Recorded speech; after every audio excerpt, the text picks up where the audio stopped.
Okay, let's be honest. How many times have you found yourself scrolling through Instagram or TikTok, seeing someone on a beach or walking through a cute little city, and you're thinking, I wish I can go somewhere. And then the guilt hits. I never left my kids. What would I even do with myself? Who's going to keep them safe? Or worst of all, am I even allowed to want this? Sis, I see you. And I've been you. But what I've learned is this. The first step to planning a trip when you've never traveled without your kids before is not actually booking the flight. It's asking yourself 4 real grounding questions. Because before we ever touch Google Flights, I want to walk you through 4 things that make planning your first me trip way easier, emotionally and logistically. So in this video, we're going to talk about the 4 questions. One of the questions being one of the most important one, why you need this trip.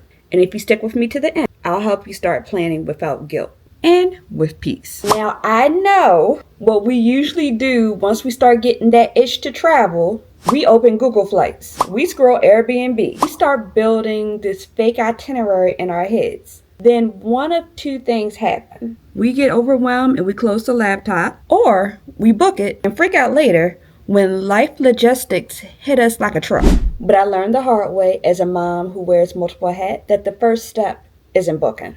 The first step is clarity. And the way that I get there is by using what I call my soft trip green light. 4 simple questions. Why do I need this trip? What am I trying to get out of this trip? When can my real life actually handle it? And who's got things covered while I'm gone?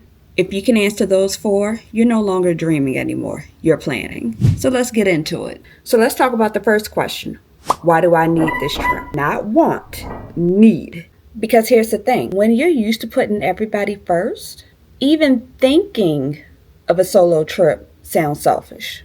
But you wouldn't shame your phone for needing to be recharged. So don't shame yourself either. So I need you to ask yourself, is this trip about rest because you're exhausted? Healing because you've been through it? Is it celebration because you hit a milestone? Or maybe it's a reset because life has been lifing and you need a moment to remember who you are. Your why becomes your anchor. Whenever your guilt tries to creep back in, you go back to your why. My upcoming trip is a reset trip. I need to take a break to remember who I am and what my goals are.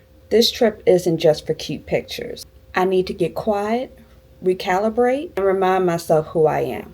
I need to come back as a better person. So this is what I need you to do. Say your why out loud or drop it down in the comments. My trip is a blank trip. Whatever you fill that blank with, that's your why. That's what protects it. Okay, so you covered the first part. So you know why you need the trip. Now, what do you actually want out of it? Not what looks good on the gram, not what everybody else is doing. What do you want to feel while you're on this trip? The relaxation, adventure, fun party, connection, creativity. None of these are wrong, but they do shape how you plan. Your vibe determines your budget, your daily pace, and even your location. If you want rest, keep it soft. If you want thrill, build in downtime. If you want a mix, pick your main vibe and let the others be accent. So let's open up your notes app and write. On this trip, I mostly want blank. That's going to guide every choice from here on out. Now, let's talk when. Most of us stop here before we even start because our calendars are like a war zone between our schedules, our kids' schedules, our partner schedules, appointments, everything. You really don't need 2 weeks to call it a trip. Your first me trip can be 3 to 4 days. It could be a long weekend, whether you choose Thursday night to Sunday or Friday to Monday. It doesn't have to be perfect. Maybe your job is quieter in March. Maybe you can use the school holiday or a work break. So instead of the note app, this time we're going to open up your calendar. Circle 1 3 to 4 day window on your calendar. It doesn't have to be final. You can write it. You can do that on pencil, but it's real.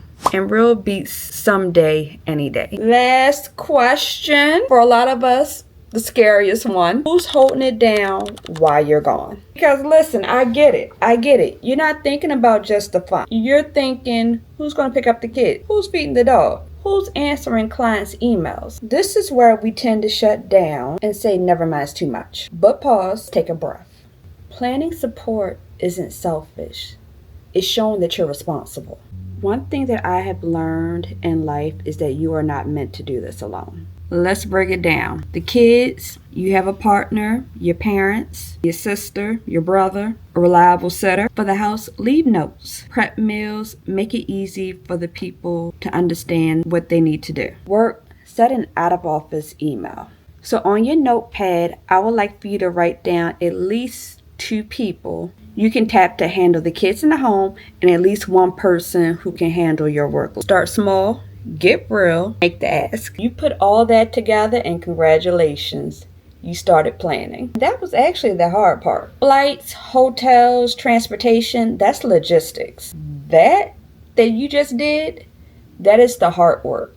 All this that we just did is just a mindset shift. This is you choosing you and choosing peace, rest, curiosity, or whatever your thing is when you get there. Now I want to hear from you. In the next video, we're going to share some ideas on where you could go for your first soft life trip based on your vibe. No endless PTO required, no luxury guilt, just beautiful ideas to fit your life. Make sure you subscribe, and remember, you don't have to earn rest. You just have to claim it. I'll see you in the next one.